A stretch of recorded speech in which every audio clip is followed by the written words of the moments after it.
Doctor எடுத்த முடிவு. இப்போல்லாம் காலை டிஃபன் சாப்பிட்டோமா, காஃபி குடித்தோமான்ற கூட பொண்டாட்டி கிட்ட கேட்டு கன்ஃபார்ம் பண்ண வேண்டியிருக்கு டாக்டர்.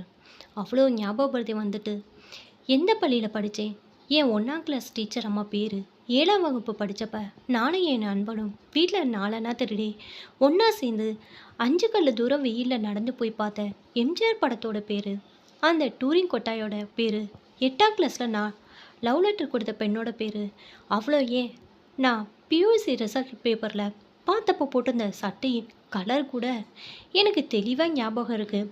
ஆனால் சமீபத்தில் நடந்த சம்பவங்கள் ஏனோ உடனே உடனே மறந்து போகுது. ஒரு நாள் ராத்திரி திடீர்னு எழுந்து உட்காந்துக்கிட்டு படையப்பால ரஜினிக்கு ஜோடியை நடித்த பொண்ணு பேர் ஞாபகம் வராமல் விடிய விடிய முழிச்சிட்டு யோசனை பண்ணிக்கிட்டு உட்காந்துருந்தேன்னா பார்த்துக்கோங்க டாக்டர். இன்று கவலையுடன் முறையிட்ட என்எஸ்எல்சி கணக்கு வாத்தியார் எவரெஸ்ட் சத்தியமூர்த்தி சாரை 6 அடி உயரம் தாண்டிய ஆசிரியர் என்பதால் நாங்கள் வைத்த பட்ட பேர் இடைமறித்து, சார் ப்ளீஸ் என்ன டாக்டர்னு கூப்பிடாதீங்க சார், வாடா போடானே கூப்பிடுங்க. நான் என்றைக்குமே உங்கள் அன்பார்ந்த மாணவன் சார் என்றேன். அவரோ, அதெல்லாம் பழைய கதை, இன்னைக்கு நீங்கள் டாக்டர், நான் உங்கள் பேஷண்ட் என்று அவருக்கே உரிதான கண்டிப்பான ஆசிரியர் துணியில் கூறி ஏதோ பெரிய ஜோக் அடித்தார் போல் வாய்விட்டு சிரித்தார். நான் இராணுவ டாக்டராக தேர்வு செய்யப்பட்டு லடாக் எல்லைக்கு புறப்பட்டு செல்கையில் என்னை வண்டி அனுப்ப அவர் சென்ட்ரல் ரயில் நிலையத்துக்கு வந்திருந்த என் 2 கரங்களையும் ஆதரவுடன் பற்றி கொண்டு, ஈஸ்வர், தாயகத்தை காப்பது பெற்ற தாயை காப்பதை காட்டிலும் 1000 மடங்கு சிறந்தது என கூறி கட்டி அணைத்து 1000 ரூபாயை என் பாக்கெட்டில் திணித்தது இன்றும் பசுமையாய் என் நினைவில் நிலைத்து நிற்கிறது. 15 ஆண்டு இராணுவ சேவையை முடித்து மீண்டும் சென்னை வந்து ஜமீன் பல்லாவரத்தில் கிளினிக் திறந்த பின் அவரை மீண்டும் சந்தித்த போது பெரும் ஆதரமுற்றேன். ஆனாலும் அவர் என்ன டாக்டர் என்று தான் அழைப்பார். ஃபீஸ் வாங்க மறுத்தால் மருத்துவன் ஃபீஸ் கொடுக்காம போனால் நோய் குணமாகாது என்று சிரித்தபடி கூறி என் சட்டை பாக்கெட்டில் வலுக்கட்டாயமாக திணித்துவிட்டு செல்வார். 70 வயதை கடந்திருந்த அவர் தன் ஜோல்னா பையை கைவிட்டு நீண்ட போராட்டத்திற்கு பிறகு லேப் ரிப்போர்ட்டை உருவி என்னிடம் நீட்டியபடி, எல்லாம் நார்மலாக தான் இருக்குது, என்ன இந்த சுகரும் கொலஸ்ட்ராலும் மட்டும் குறையவே மாட்டேன்னு அடம் பிடிக்குது என்றார்.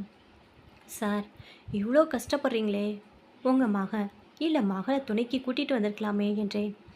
அவரோ ஏதோ பெரிய ஹாஸ்யத்தை கேட்டது போல் படத்தில் வர சூப்பர் ஸ்டார் ரஜினிகாந்த் சிரிப்பது போல் சிரித்து, அந்த கூத்தை ஏன் கேட்குற, என் ஒரே பையன் கஷ்டப்பட்டு ஐஏஎஸ் படிக்க வச்சு பெரிய பணக்கார சம்பந்தம் பிடிச்சி கல்யாணம் கட்டி வச்சேன். ஆனால் விளக்கேற்ற வந்த புண்ணியவதிக்கோ மாமனார் மாமியாரை கண்டாலே ஆகலை. அவனும் எவ்வளவோ போராடி பார்த்தான், அவ்வளோ டைவர்ஸ் வரைக்கும் போயிட்டா. 2 குழந்தைகள் வேற ஆயிடுச்சு. ஆகவே நாங்களே தலையிட்டு நீ குழந்தை குட்டியோட நல்லபடியாக வாழ்ந்தா அதுவே எங்களுக்கு பரம சந்தோஷம்னு அட்வைஸ் பண்ணி அவளோட அனுப்பி வச்சோம். இதே சென்னையில் மாமியார் வீட்டோட அன்னைக்கு ஐக்கியம் ஆனவன் தான் இன்னி வரைக்கும் நாங்கள் உயிரோடு இருக்கமா இல்லை செத்தமான்னு கூட தெரிஞ்சுக்க கூட ஒரு நட வந்து எட்டி பார்க்கல. இப்போ எந்த ஊரில் எந்த பதவியில் என்னவா இருக்கானோ தெரியலை என்று அவர் ஒரே மூச்சில் கூறி முடித்தபோது அவர் கண்களில் தெரிந்த முதுமையின் பயத்தை என்னால் துல்லியமாக உணர முடிந்தது. நான் அச்சூழலை இறுக்கத்தை போக்க எத்தனித்து, சார், அந்த காலத்தில் நீங்கள் ட்ரிக்னாமெட்ரி எடுக்க ஆரம்பித்தா என்னை போன படிகட்டின மக்கு பையன் கூட ஆர்வமாக கேட்பானே சார். எஸ்எஸ்எல்சி சில கணக்கு பாடத்தில் 100க்கு 100% மாணவர்கள் பாஸ் பண்ண வச்சு சாதனை படிச்சுங்களே சார், அதை எங்களால் எப்படி சார் மறக்க முடியும் என்று ஐஸ் வைத்து பேச்சை மாற்றி அவரை தேற்ற முயன்றேன். அவரோ அசுரத்தையாக தலையசைத்தபடி மேலே விட்டத்தை வெறித்து பார்த்து கொண்டிருந்தாள். என் நினைவுகளோ அவர் வகுப்பு எடுத்த பள்ளி நாட்களை நோக்கி மின்னல் வேகத்தில் கால பயணம் செய்தது. Cos square theta plus sine square என சிம்மக்குரல் ஒலிக்க கையில் சாக்பீஸுடன் அவர் கண்முன் தோன்றினான். வகுப்பில் பின்ட்ராப் சைலன்ஸ் திடீரென கீட்டு சிரிப்பொலி அவர் கவனத்தை கலைக்க டக்குன்னு கரும்பலகையிலிருந்து 180 டிகிரி ரொட்டேட் செய்து அவர் எய்த சாக்பீஸ் அம்பு துல்லியமாக பயணித்து சிரித்தவனின் தலையை பதம் பார்த்தது. அவன் வலியால் தலையை தேய்த்தபடி எழுந்து நின்றான். அவன் வேறு யாரும் இல்லை, சாட்சாத் அடியேனேதான். எவரெஸ்ட சாக்பீஸ் தாக்குதல் நடத்தினார் என்றால் அதை மிகப்பெரிய அவமானமாக கருதிய காலகட்டம் அது. ஜோக் சொல்லி என்னை சிரிக்க வைத்து மாட்டிவிட்ட பக்கத்து இருக்கை மாணவனோ தனக்கு எதுவுமே தெரியாத போல் முகத்தை வைத்தபடி காஸ் தீட்டாவில் கான்சன்ட்ரேட் செய்வது போல் பவுலா பண்ணி கொண்டிருந்தான். என்னை கோபத்துடன் நெருங்கிய அவர் கண்ணில் என் ஜீரண மண்டல வரைபடம் பட்டுவிட சற்றென அவர் சாந்தமாகி, அட இவ்வளோ அழகா தத்ரூபமாக வரைஞ்சிருக்கே சபாஸ் என்று என் முதுகில் தட்டி கொடுத்து பாராட்டி, கணக்கில் உனக்கு இன்ட்ரெஸ்ட் இல்லை, நீ பயாலஜியை நல்லா படித்து நல்ல மார்க் வாங்கி டாக்டர் ஆயிடு என வாழ்த்தினார். அவர் வாய் முறுத்தம் அப்படியே பழித்து நான் டாக்டர் ஆகி இன்று அவருக்கே வைத்திய செய்வதை எண்ணி என் கண்கள் பணிக்க, இன்சுலின் லோட் பண்ணட்டுமா சார் என்று என் நர்ஸ் உமாவின் வெங்கல குரல் கேட்டு இருவரும் நிகழ்காலம் திரும்பினோம். சிறிது நேர உரையாடுக்கு பிறகு அவர் மெல்ல எழுந்து, நான் கிளம்புறேன் டாக்டர் என்று கூறியபடி தன் ஜோல்னா பையை மறந்து விட்டுட்டு என் கிளினிக்கின் பரிசோதனை அறையில் வாயிலை நோக்கி நடக்க எத்தனித்தார். நர்ஸ் உமா, சார் சார் உங்கள் பையை விட்டுட்டீங்க, வலி அந்த பக்கம் சார் என்று அவர் கரத்தை அன்புடன் பற்றி உதவி செய்ய முற்பட அவர் சற்றென கையை உதறி தள்ளி, வேண்டாம் தாயே, நானே சமாளிச்சுக்குவேன் என தன் இயலாமையிலும் சுயமரியாதை இழக்க துணியாத கௌரவத்துடன் வெளியேற அவள் மனசு கேட்காம அவர் திருமுனை திரும்புவரை பார்வையாலேயே அவரை வழி அனுப்பி வைத்தாள். அவர் தந்து சென்ற ரிப்போர்ட்ஸை மீண்டும் ஒருமுறை ஆழமாக வாசித்தேன். எனக்கு திக்கென்று தூக்கி வாரி போட்டது. ஆம், நான் சந்தேகித்தபடி அவர் அல்சீமர் எனப்படும் வயோதிக மறதி நோயால் பீடிக்கப்பட்டுவதற்கான அறிகுறி ஆதாரங்கள் அதில் புலப்பட்டன. இந்நோய் மூளையில் சேமித்து வைக்கப்படும் ஞாபக முடிச்சுகளை சிறிது சிறிதாக செயலிழக்க செய்து ஒரு கட்டத்தில் நினைவுகள் அனைத்தையும் அறவே மறக்கடிக்க செய்துவிடும் ஒரு கொடிய நோய். தான் யார், தன்னை சுற்றி இருப்பவர்கள் யார் யார், எங்கு இருக்கிறோம், என்ன செய்கிறோம், செய்ய போகிறோம், உண்டோமா, உடுத்தினோமா, உறங்கினோமா, காலை கடன்களை கழித்தோமா என முற்கால இக்கால பிற்கால நினைவுகள் எனும் முக்கால் ஞாபகங்கள் மறந்து போய் உற்றார் உறவினர் நட்புகள் உடைமைகள் சொத்து சுதந்திரங்கள் என அனைத்து விஷயங்களும் சுத்தமாக மறந்து போய்விடும்.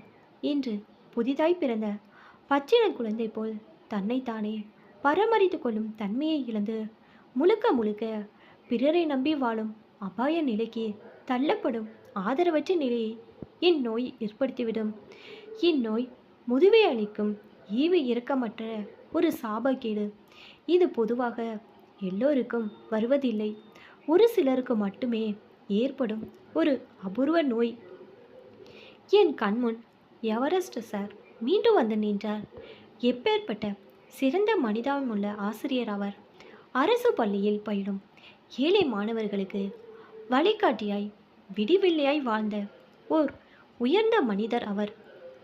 ஒரு மாணவரை கூட அவர் கை தொட்டு அடித்ததில்லை, எந்த தண்டனையும் கொடுத்ததில்லை. ஆனாலும் அனைத்து மாணவர்களுக்கும் அவர் மேல் ஒரு மரியாதை கலந்த பயம் எப்போதும் உண்டு. அடிமட்ட முட்டாளையும் கணிதத்தில் தேர்ச்சி பெற வைத்த அதிசய ஆசான் அவர். சிறு வயதிலேயே அன்பு தந்தையை இழந்த ஏழை மாணவனான என்னை அறிவாற்றல் பெற அனைத்து ஆலோசனைகளையும் அன்பாய் வழங்கி தேவையான நிதி உதவியை செய்து எம்பிபிஎஸ் மருத்துவனாக மாற்றியதில் பெரும் பங்கு ஆற்றியவர். அப்பேற்பட்ட அவருக்கு ஏன் கடவுள் இந்த வியாதியை கொடுக்கணும்? இதை எவ்வாறு அவரிடமோ அல்லது ஏற்கனவே நொடிந்து நோய்வாய்க்கப்பட்ட நாட்களை எட்டி கொண்டிருக்கும் அவர் மனைவியிடமோ எடுத்து சொல்வது என கனத்தை இதயத்துடன் யோசித்தபோது என்னையும் அறியாமல் என் கண்களில் நீர் வழிவதை கண்ட நர்ஸ் உமா, சார் என்னாச்சு, உடம்பு சரியில்லையா, காஃபியை வாங்கிட்டு வரட்டுமா சார் என குரல் கொடுக்க நான் சகஜ நிலைக்கு திரும்பி, அதெல்லாம் ஒன்றும் இல்லை, அடுத்த பேஷண்ட்டை அனுப்புமா என்றேன்.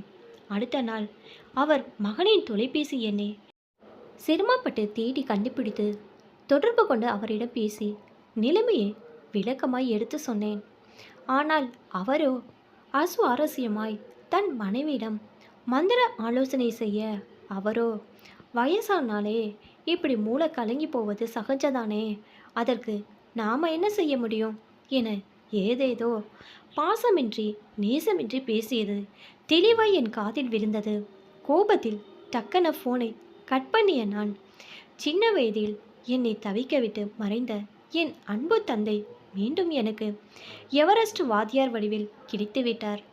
அவர் உருவாக்கிய ஒரு மருத்துவனாக, அவர் மாணவனாக, அவருக்கு உறுதுணையாய், அவரிடமிருந்து அவர் கடைசி மூச்சு வரை காப்பேன் என என்னுள் சங்கல்பம் செய்து கொண்டேன்.